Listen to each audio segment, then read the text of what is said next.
Queridos e amados professores, alunos, seja de onde você estiver, superintendentes, simpatizantes, amantes da Escola Bíblica Dominical, bem-vindos a mais uma grande aula magna da nossa Escola Bíblica Dominical da editora Betel. Com muita alegria, nós recebemos você aqui nos nossos estúdios e agradecemos por nos receber no seu lar, na sua casa ou onde você estiver. Nós estamos juntos neste trimestre estudando, no primeiro trimestre, as lições concernentes ao tema Movimento Pentecostal, a chama que continua a incendiar o mundo. Este lindo exemplar que está em minhas mãos, em capa dura, você pode adquirir, principalmente aqueles que gostam, amam a Escola Bíblica Dominical, para poder guardar suas revistas e os comentários que nós possuímos em cada um dos anos e trimestres que a editora tem publicado. Temos a edição convencional e também em larga diagramação um pouco maior, projetada para aqueles que têm um pouco de dificuldade de leitura nos tamanhos convencionais. O nosso comentarista deste trimestre é o Bispo Oídio José do Carmo, terceiro vice-presidente da Convenção Nacional das Assembleias de Deus do Ministério de Madureira, mundial.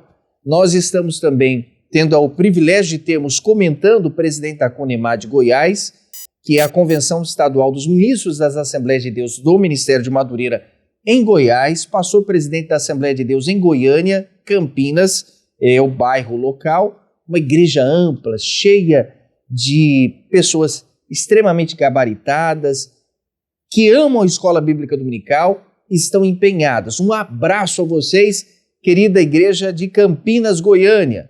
Também o nosso querido Bispo Oídio é advogado e teólogo. Nós vamos estudar hoje a lição de número 4, cujo tema nos diz sobre o puritanismo, um movimento de pureza espiritual e vida dedicada a Deus. Essa lição será ministrada no dia 26 de janeiro de 2025, comumente ela é ministrada nesta data, mas adapta-se, obviamente, aos horários e melhor proveito que a igreja local e também a direção assim desejar. O texto áureo desta lição nos diz: não tornarás a vivificar-nos para que o teu povo se alegre em ti. Salmos de número 85, verso de número 6. Na verdade aplicada, vamos ler que a vida cristã sempre haverá necessidade de renovação, correção e retorno a princípios bíblicos esquecidos ou pouco enfatizados. Lembrando aos irmãos que os objetivos dessa lição compreendem 3. Primeiro, vamos compreender o surgimento do movimento puritano. Segundo, vamos também ressaltar a visão dos puritanos e vamos identificar as raízes do puritanismo. Para isto, usaremos como texto de referência em toda a nossa lição Hebreus capítulo de número 12, verso de número 1 até o verso de número 2 e depois 12 ao 13. Se você puder, faça a leitura completa, tenha sistematicamente o hábito de ler a palavra de Deus, buscar a inspiração divina para compor o seu estudo. Vamos então, neste instante, orarmos a Deus para que possamos dar início e vamos orar. O tema você sempre encontrará na revista do professor, que é a indicação que nós fazemos em cima desta programação para que a aula esteja sempre ligada aos propósitos e o ensino seja maior proveitoso. Vamos orar então para que a Igreja de Cristo permaneça firmada nas Escrituras Sagradas. Querido pastor Marcos Santana, ao meu lado direito, e também o pastor William, ao meu lado esquerdo, nós já estamos prontos e preparados e eu vou convidar o pastor Marcos Santana para que dirija a Deus esta palavra de oração. A paz do Senhor, pastor Paulo, pastor William, muito obrigado. Oremos nesse momento. Nosso Pai Celestial, te glorificamos, te exaltamos, por mais este momento que o Senhor nos concede para estudarmos a Tua Palavra. Que o Teu Espírito nos dirija, nos guie e que ao longo deste estudo a tua igreja seja cada vez mais despertada, avivada, para permanecermos nas Escrituras Sagradas, naquilo que temos aprendido. Senhor, conceda-nos firmeza, convicção, continue iluminando a nossa mente. Alcança cada igreja local, cada um dos teus servos e das tuas servas, fortalecendo e ajudando nesta caminhada, para a glória do teu nome. Em nome de Jesus. Amém.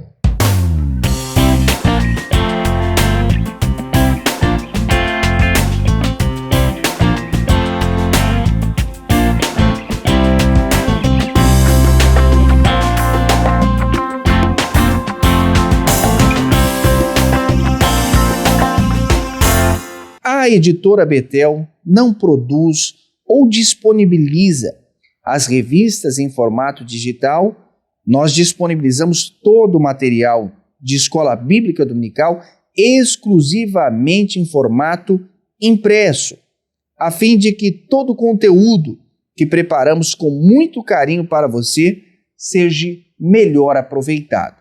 Queridos, nesta lição nós exploraremos um rico legado do movimento puritano, analisando a origem, também o desenvolvimento e as heranças teológicas que ocasionaram e influenciaram também profundamente o cristianismo até os dias que estamos vivenciando, dias atuais em que a presença de Deus tem sido notória, aperfeiçoando o povo de Deus. Essas histórias e os princípios aqui defendidos pelos puritanos, nós vamos destacar as lições práticas e também espirituais que estão sendo continuamente aplicável ao povo de Deus. O nosso objetivo aqui não é apenas compreender a relevância histórica deste movimento, mas também, de certa forma, aplicar os seus ensinamentos em nossa vida cristã contemporânea, fortalecendo a nossa fé, caráter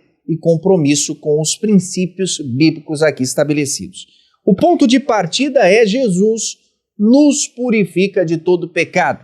E para comentar o primeiro tópico, o movimento puritano, convido com muita alegria novamente o pastor Marcos Santana. Irmãos, nós podemos atestar, não apenas nos relatos bíblicos, mas também ao longo da história da igreja, que o povo de Deus está continuamente no processo de renovação, correção e retorno a princípios bíblicos ao longo da nossa jornada aqui na Terra.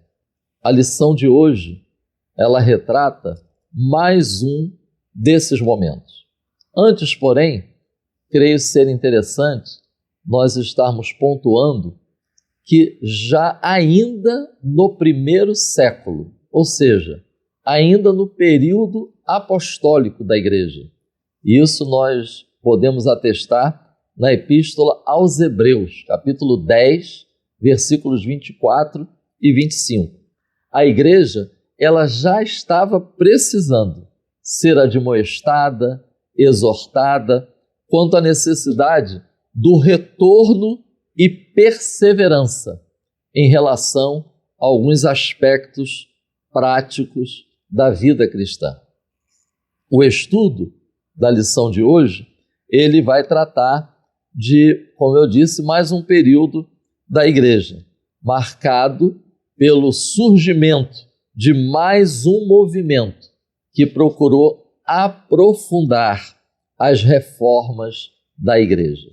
O tópico 1 é o movimento puritano. Devo registrar que a ênfase desse tópico ela é bastante histórica. Então eu já deixo aqui como sugestão que os professores, os alunos, procurem aprofundar um pouco mais o aspecto histórico do movimento puritano. Tem o texto da lição e também tem as referências bibliográficas no final da revista, como auxílio para os irmãos aprofundarem o contexto histórico. vale a pena, é importante. O movimento puritano, ele faz parte da reforma da igreja na Inglaterra. Consideremos também que, posteriormente, a influência desse movimento foi marcante em muitos outros lugares e principalmente na formação da sociedade norte-americana. A história, ela nos ajuda a percebermos isso. Por que movimento puritano? Por que essa expressão puritano? Recebeu essa designação, esse movimento, porque as pessoas alegavam que a igreja estava precisando ser purificada. A igreja estava precisando retornar à pureza da palavra de Deus, nas suas práticas e nos seus ensinamentos, na sua liturgia. Desejavam purificar a igreja. É importante nesse tópico nós procurarmos ter uma visão panorâmica da história. 1.1, o início do movimento. O texto da nossa lição, ele pontua o início no reinado de Elizabeth I. Porém, é importante nós estarmos atentos e vai ajudar bastante no entendimento básico sobre o desenvolvimento da reforma da igreja na Inglaterra, nós procurarmos entender alguns antecedentes dessa rainha. Vários indivíduos, na verdade, nesse tempo, não estavam satisfeitos da forma como o desenvolvimento da reforma da igreja da Inglaterra estava sendo levado a efeito. Defendiam, as pessoas defendiam que era preciso ampliar e aprofundar essas reformas, era preciso ampliar e aprofundar esse processo de purificação, esse processo de renúncia quanto a vários elementos litúrgicos que ainda eram mantidos, como herança da Igreja Católica Apostólica Romana. Era preciso aproximar mais a Igreja dos ensinos da Reforma Protestante e também um comprometimento maior com o retorno à Palavra de Deus. Consideravam, é interessante a gente recorrer aos registros históricos, porque consideravam que as tradições litúrgicas da igreja medieval como perversões. Essas tradições litúrgicas acabavam pervertendo a simplicidade escriturística e, portanto, deviam ser abolidas, segundo um registro de um historiador. O puritanismo, então, ele se levantou contra o que chamavam de papismo na teologia, na adoração e no governo eclesiástico da Igreja Anglicana. 1.2, o descontentamento com a Igreja. Entenda-se aqui, evidentemente, com a Igreja Anglicana, que era a igreja oficial da Inglaterra. Mas por quê?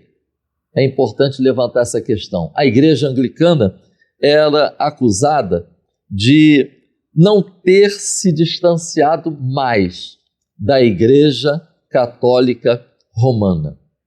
É possível, entenda aqui como uma hipótese, é possível que uma visão panorâmica da história nos ajude a compreender o porquê que a Igreja Anglicana era acusada de não ter se distanciado tanto da Igreja Romana.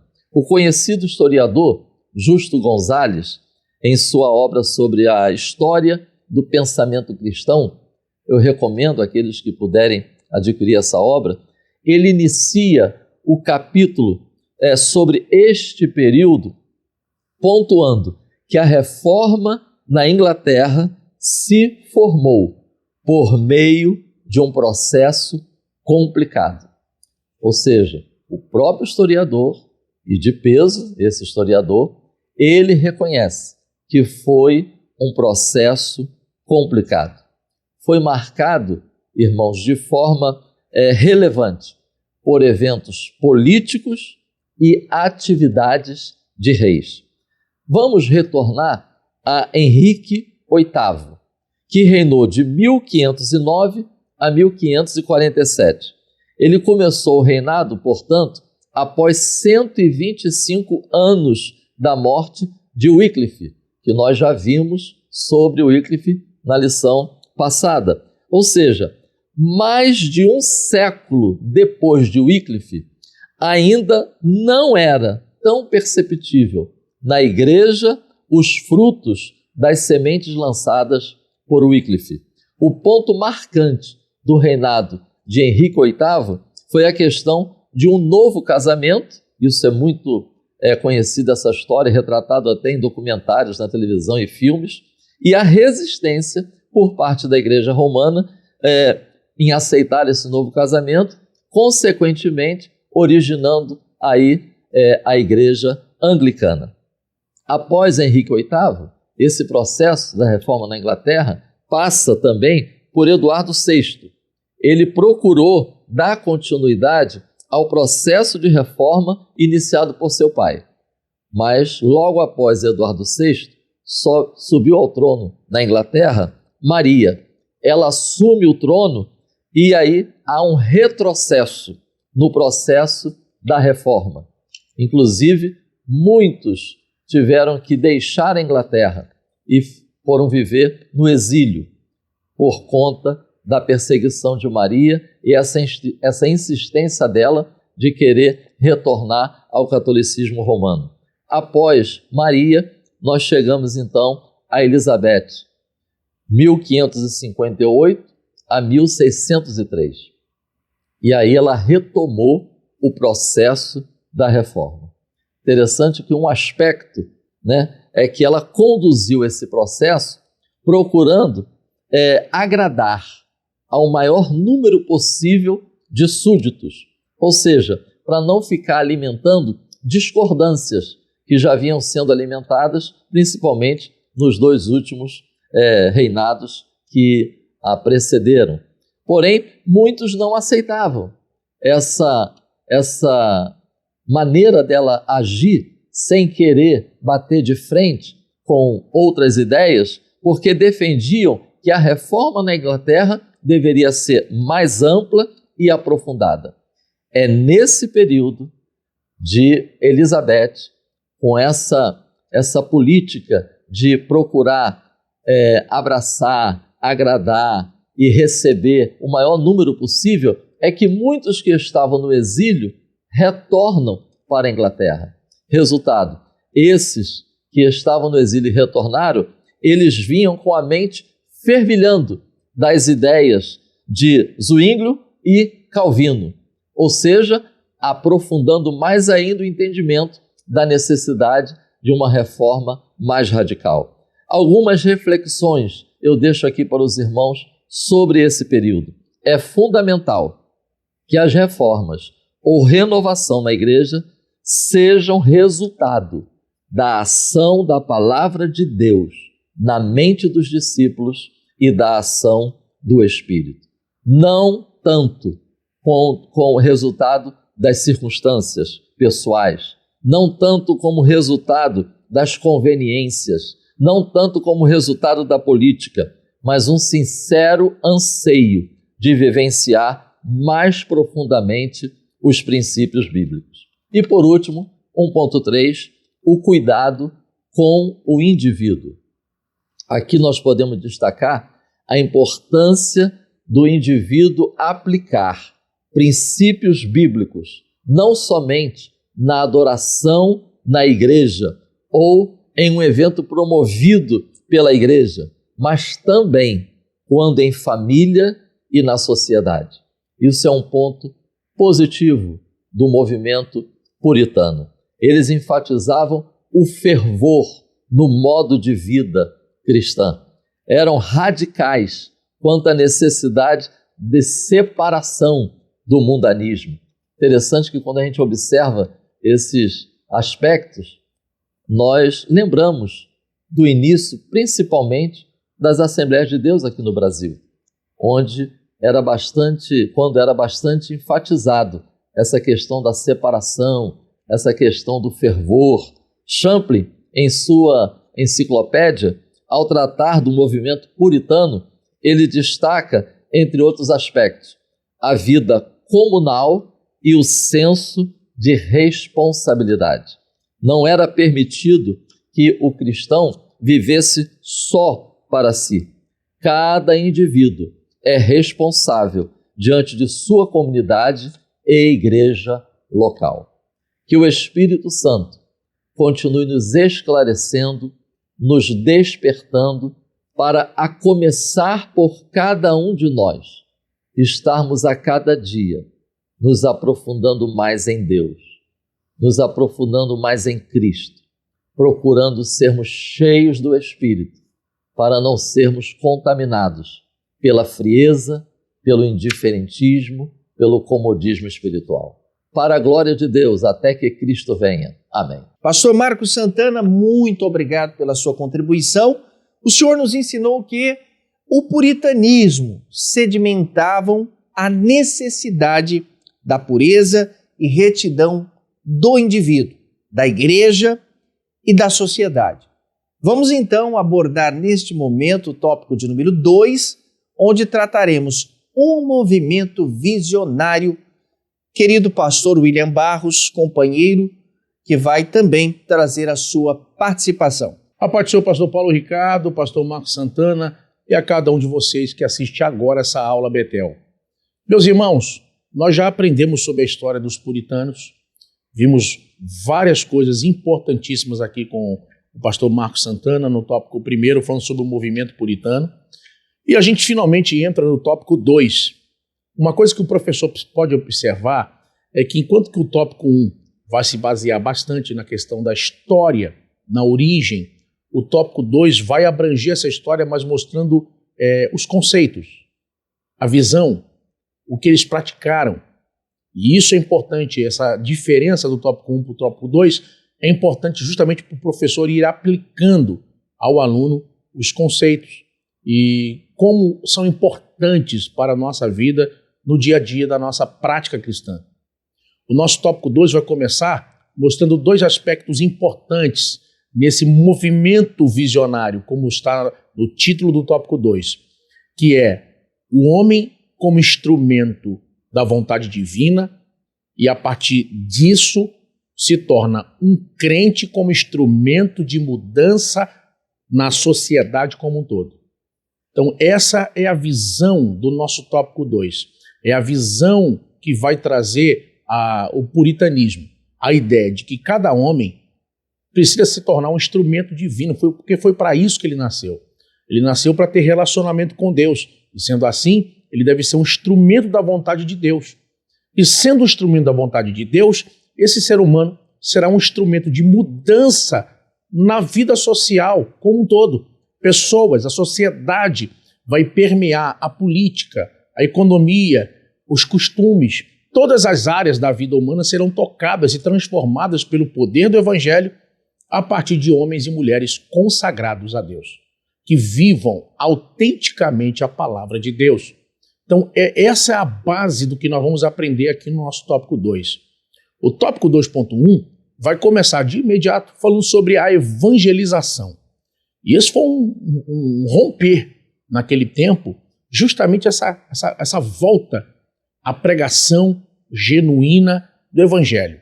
Eles vão propor alguns pontos. Primeiro, romper com o domínio papal como? E esse é um ponto muito importante.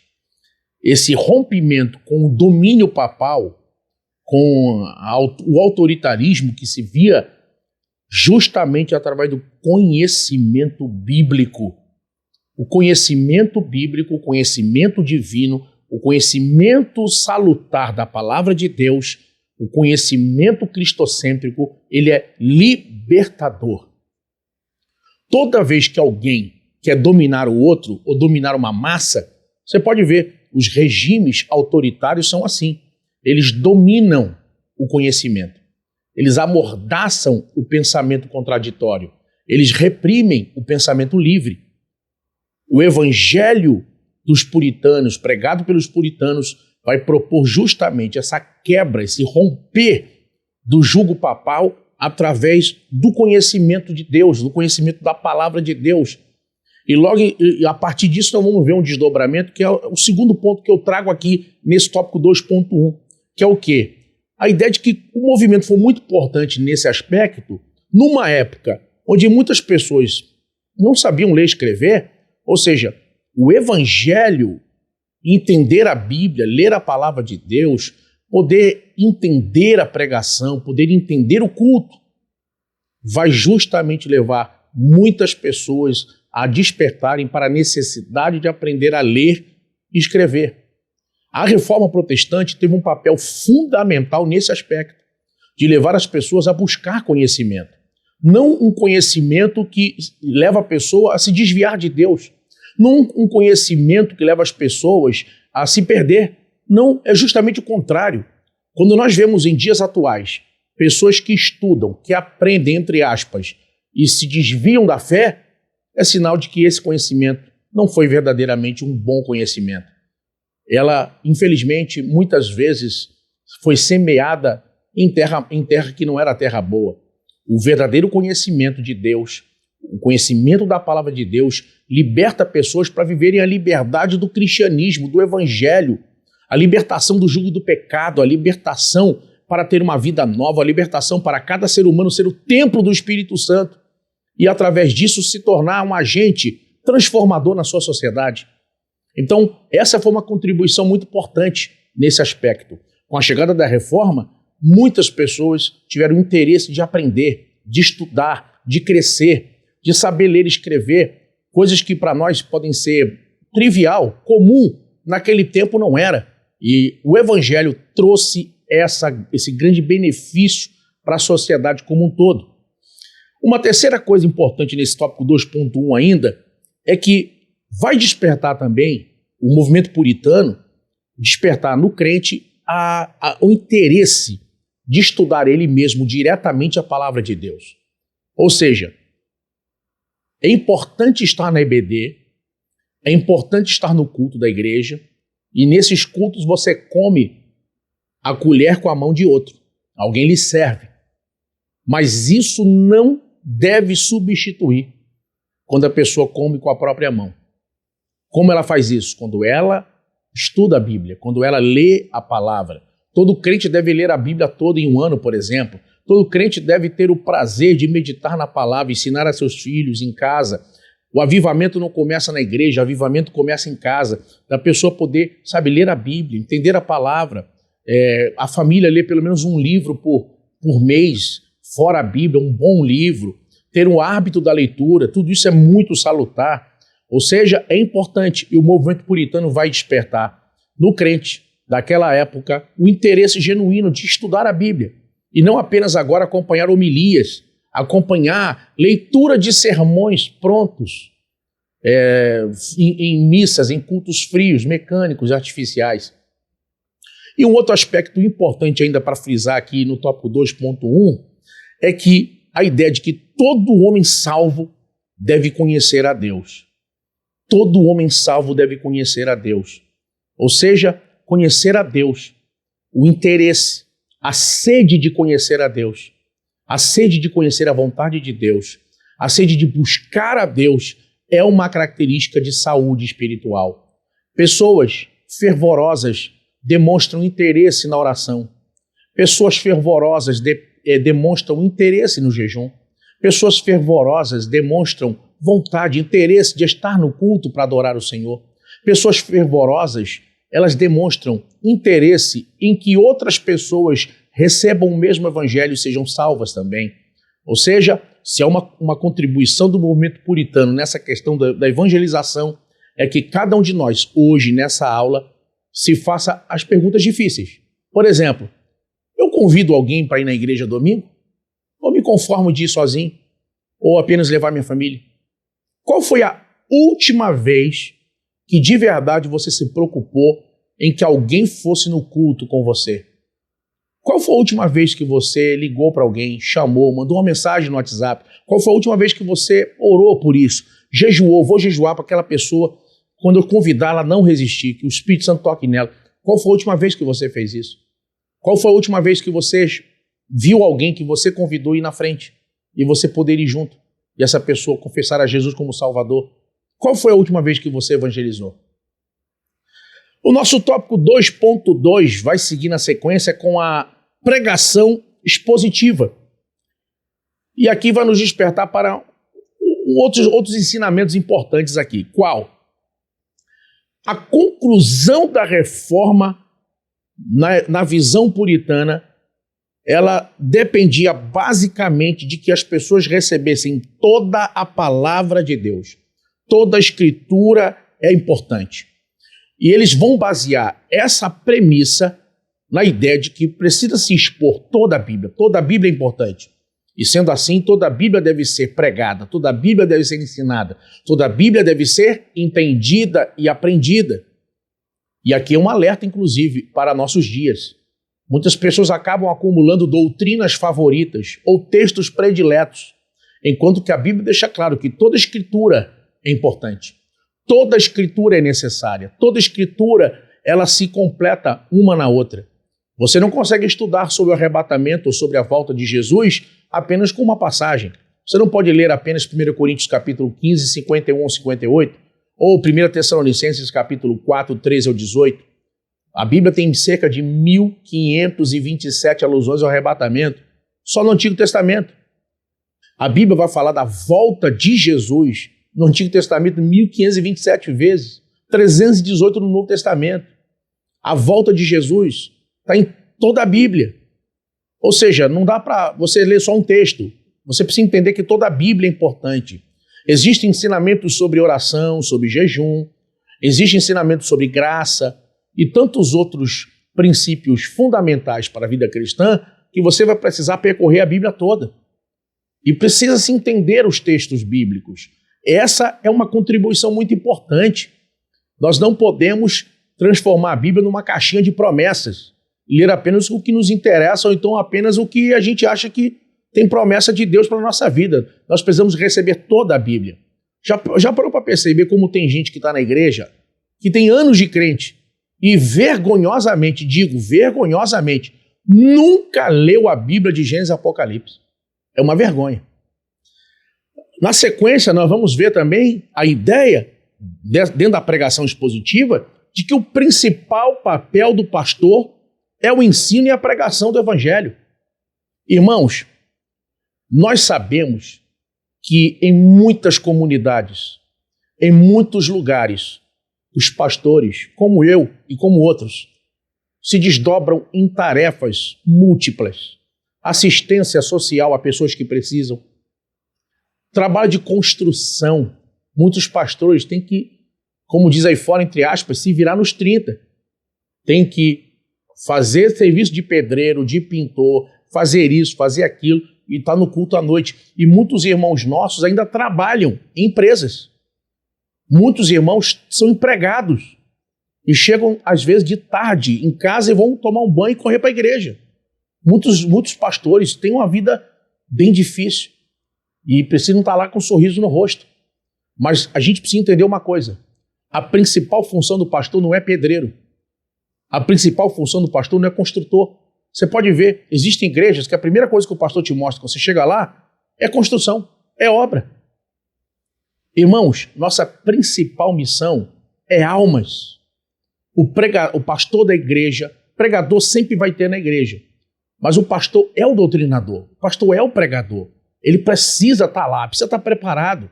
Ele precisa ter tempo para orar, precisa ter tempo para buscar, ele precisa estar cheio do Espírito Santo, cheio da palavra. A igreja tem dúvidas, a igreja tem questionamentos, muitos irmãos precisam de um norte, e não sou eu, que sou um pregador, que chego lá para visitar, que tem que dar esse norte. O doutrinador, o pastor da igreja é o referencial. Então, irmãos, não podemos descuidar da pregação do evangelho, não podemos descuidar do preparo. Nossos púlpitos não devem ser ocupados por pessoas que não oram, que não buscam, que não se preparam. E a última reflexão em cima disso, desse ponto 2 sobre a pregação expositiva, é que as pregações devem expor toda a Escritura. E sendo assim, nossos púlpitos devem ser ocupados com palavra genuína. Irmãos, tempos difíceis vivemos em que pessoas trocaram a sã doutrina, trocaram a teologia sistemática por jargões. Hoje você vê aqui e ali o tempo todo sacos de palha e tem que captar para achar uma semente ou outra. Jargões, frases de efeito e muito pouca Bíblia em muitos púlpitos. Um exemplo disso são jargões que vão crescendo no nosso meio. Tipo, você não está entendendo, eu vou descer no seu nível para você entender, eu vou falar de outro jeito, você já era para ter dado glória, e ficam nisso. E não tem conteúdo, não tem Bíblia, não trazem conteúdo, não trazem doutrina. Nós precisamos de palavra genuína, precisamos no dia a dia de pregadores ungidos, revestidos da palavra e que preguem a palavra. E eu finalizo aqui, o tópico 2.3 vai falar sobre a paixão por Cristo. Os puritanos demonstraram um aspecto que não pode faltar na nossa prática cristã, a busca pela centralidade de Jesus. Jesus como centro da vida do crente, Jesus como centro do ministério cristão e Jesus como centro da pregação cristã. Ou seja, parecer com Jesus é o alvo. Parecer com Jesus é o mais importante. Parecer com Jesus deve ser o nosso objetivo. Afinal de contas, um dos títulos do Espírito Santo é Espírito de Cristo, porque sua principal tarefa é levar o ser humano a viver a glorificação da obra de Cristo em sua própria vida. Que Deus te abençoe, que Deus nos guarde e que possamos aprender essas importantes lições. Vem aí o pastor Paulo Ricardo e tem muito mais para a gente. Um grande abraço, a paz do Senhor. Querido pastor William Barros, muitíssimo obrigado por essa contribuição. E o senhor nos ensinou que os puritanos desejavam transformar o indivíduo numa ferramenta que pudesse servir à vontade divina para posteriormente transformar também a sociedade. Queridos irmãos, eu quero aqui, antes de prosseguir, mandar um carinhoso abraço aos nossos irmãos ali de Minas Gerais. Eu estive nesses últimos finais de semana fazendo uma visita junto ao bispo à cidade de Cambuí e lá nós pudemos ver a construção de um belíssimo templo com capacidade de mais de 3.000 pessoas, onde naquela cidade tem sido crescente e tem sido abundante o trabalho. Um abraço ao Anderson, que também é um dos professores da Escola Bíblica Dominical, e também a todos os irmãos, em especial ao pastor Uziel, a diretoria daquele lindo trabalho, ao pastor Orlando pelo brilhante trabalho que fez durante diversos anos ali, mais de 30 anos à frente daquele campo de trabalho, e cremos que a Escola Bíblica Dominical, seja em Minas Gerais, seja em outros estados do Brasil, será ampla, terá um sucesso e nós veremos cada vez mais crescente, se Deus quiser. Vamos então ao tópico 3, eu falarei sobre alguns aspectos do puritanismo e do pentecostalismo. Conhecer o pentecostalismo e mais especialmente o movimento puritano vai nos levar a uma razão oportuna para entendermos as conexões que existem dentro destes movimentos, em especial o início do século XX, que nos apresenta algo importante e contribuindo para que esses fatores históricos a gente possa conservar e resgatar esta importância. E por isso que é importante conhecer e reverberar essa história do que se dizem pentecostais e que muitas das vezes tem sido transformada e modificada em buscar uma novidade, e essa novidade tem levado, às vezes, a provar um renovo espiritual que seja, talvez, muito distante daquilo que Deus deseja. Então vamos entender, primeiramente, 3.1, qual é a doutrina puritana do Espírito Santo.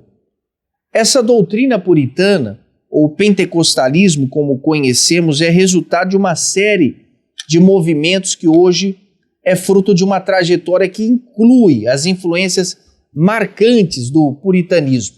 Embora o puritanismo não sejam amplamente conhecidos ou reconhecidos como avivalistas no sentido moderno, as suas experiências, que são notáveis, efusões do Espírito Santo, demonstram que vivenciaram intensamente a graça reavivadora de Deus em suas vidas e ministérios. Conforme apontado por alguns estudiosos, como Thompson, Becker, eles ressaltaram isso. Dayton, por exemplo, observa que os fundamentos da teologia pentecostal sobre o Espírito Santo têm raízes no pensamento puritano. Richard, por exemplo, Sibbes e Thomas Goldwyn, eles escreveram sobre uma obra do Espírito Santo que vai além da regeneração e vai abranger também significação e momentos de renovação espiritual. Essa conexão vai evidenciar a contínua relação entre a herança puritana e os avivamentos experimentados no pentecostalismo. Então, reafirmo aqui, como meus colegas aqui trouxeram a importância do puritanismo, o quanto o puritanismo influenciou também acerca do pentecostalismo. E esse resultado da série de movimentos que houve contribuiu para que nós pudéssemos chegar, obviamente, a uma consolidação desta questão doutrinária. Vamos ao 3.2, onde eu abordarei a missão do povo de Deus. Quando nós vemos os puritanos, eles possuíam uma visão abrangente e muito profunda acerca da vida cristã. Eles compreenderam que a missão do povo de Deus não se limitava ao âmbito espiritual, mas deveriam alcançar todos os aspectos da sociedade. Então, para eles, a fé cristã deveria ser vivida integralmente, de modo que a vida espiritual influenciasse diretamente as esferas sociais, morais e culturais de sua época e também da sociedade. Essa perspectiva fazia com que eles pudessem enxergar a ação do Espírito Santo como fundamental, não apenas para a edificação espiritual dos crentes, mas também para a capacitação da igreja no cumprimento de sua missão para proclamar o Evangelho de Cristo até os confins da terra, conforme Atos capítulo 1, versículo de número 8. Então, os puritanos, eles acreditavam que os cristãos deveriam ser agentes de transformação na renovação do mundo. Então, eles desempenhavam um papel muito ativo na sociedade e de formas como diz Mateus capítulo 5, verso de número 13 ao 16, em que ressalta que nós somos sal da terra e luz do mundo. Os puritanos, eles tinham como concepção e apregoavam esta influência, uma vida de testemunho que fosse eficaz, que pregasse com as atitudes, que refletisse esses valores do reino de Deus e pudesse promover as mudanças de forma positiva nas estruturas sociais. Então, os cristãos, na visão puritana, não apenas recebiam a graça de Deus para a sua vida individual, mas também eles eram chamados para ser instrumentos de influência para aquela sociedade na forma divina, contribuindo para uma transformação que fosse moral e espiritual daquela comunidade que eles estavam inseridos. Portanto, esta influência dos puritanos na formação da sociedade, em especial americana, ela é amplamente conhecida e também muitos autores, eles acabam ressaltando isso e destacam esses princípios éticos e espirituais defendidos que moldaram significativamente as bases das 13 colônias, mesmo após a Revolução Americana, quando foi rejeitada a ideia de uma religião que fosse oficial. Os puritanos, então, deixaram um legado que foi duradouro de engajamento social, promovendo valores como trabalho árduo, responsabilidade individual, justiça e comprometimento com o bem comum. Olha quanto eles são influência nisso. Um exemplo notável disso é o legado de Mayflower, onde um documento firmado pelos puritanos antes deles desembarcarem na América, foi vital, além de estabelecer algumas diretrizes para a organização, tanto política quanto social, da colônia. Eles refletiam a visão de que todas as ações deveriam ser direcionadas para a glória de Deus, o avanço da fé cristã e honrar a honra do rei do país, ou seja, pensando na ordem, como se daria, criando um marco para a história americana. Não apenas representava a busca pela liberdade religiosa, mas também evidenciava o compromisso dos puritanos na formação da sociedade fundamentada nos princípios éticos e espirituais de forma sólida. Assim, os puritanos nos deixam uma lição valiosa sobre como a fé cristã precisa ser vivida na forma mais pura, na forma mais consciente concernente à influência. E essa é, de fato, um lembrete a todos nós, que precisamos, mais do que nunca, como missão da igreja, proclamar que vai além das quatro paredes, além das esferas individuais. Nós precisamos alcançar as comunidades, as nações, as pessoas, as estruturas, os poderes, inspirando acerca das coisas que Cristo já nos deu às gerações presentes, de maneira íntegra, comprometida, assumindo esse papel como agentes de transformação em um mundo em que constantemente precisa ser renovado espiritualmente e moralmente. E o 3.3 nos ensina acerca de uma coisa importante. A Bíblia é regra infalível de fé, de prática. A centralidade aqui que os puritanos exerciam como regra infalível de fé, isso foi o alicerce para ele, o fundamento do movimento puritano. Para eles, as Escrituras não apenas era um manual de conduta, de ética, de moral, mas era a autoridade suprema para moldar todas as ações, pensamentos, tudo na vida cristã, desde as decisões cotidianas até mesmo as mais complexas, deveriam ser analisados e guiados pela palavra de Deus, conforme ensinado lá em 2 Timóteo, capítulo 3, versículos número 16 aos 17. Então, os puritanos, eles buscavam se aprofundar, completando o que havia iniciado na Reforma Protestante, inspirado pelo exemplo de também outras pessoas que dedicou a vida a traduzir e disseminar as Escrituras, promovendo assim o amor pela palavra de Deus, encorajando e engajando pessoas à aplicação prática dia após dia, seguindo os passos dos puritanos. Eles enfatizavam que Cristo deveria não apenas, o cristão deveria não apenas conhecer a Bíblia, mas vivê-la, praticá-la de forma tangível, permitindo que as suas veredas fossem iluminadas e os seus caminhos também, de acordo com o que Salmo 119, verso de número 105. Quer ver um exemplo muito poderoso nisso?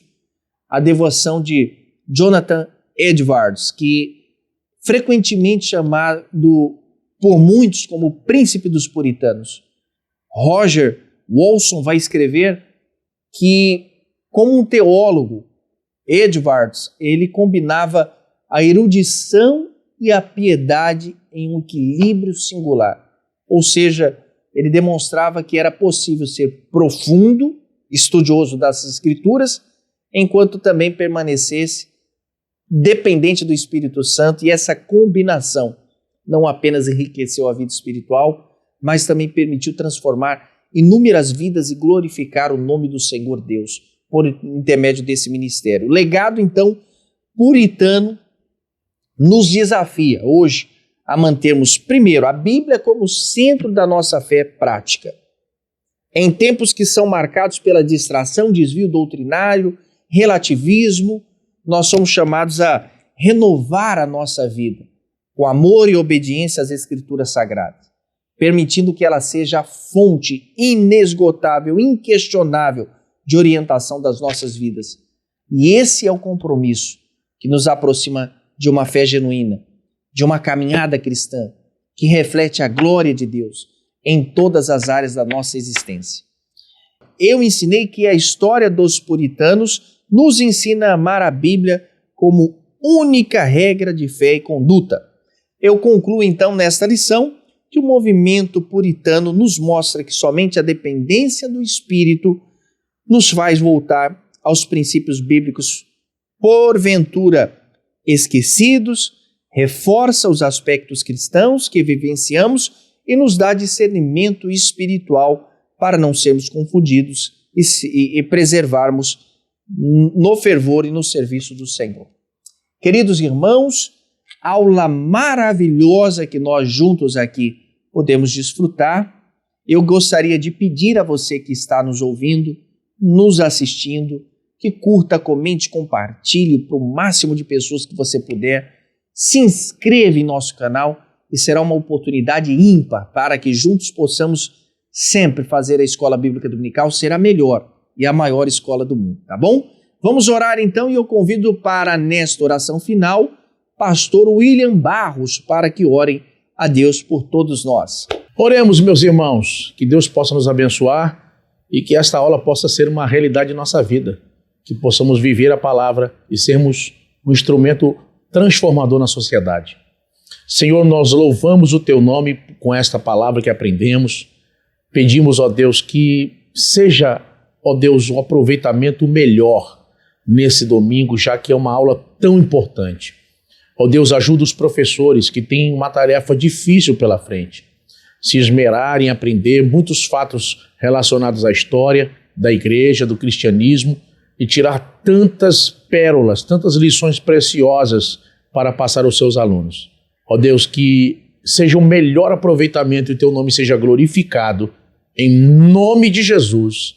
Amém. Queridos irmãos, mais uma vez muito obrigado e quero aqui reforçar que na próxima lição estudaremos a aula de número 5, onde falaremos sobre o pietismo, reavivando os corações através da devoção pessoal. Aguardamos você na próxima lição e com fé, juntos construiremos a melhor e a maior escola do mundo. Escola Bíblica Dominical, Editora Betel, edificando sempre a casa de Deus.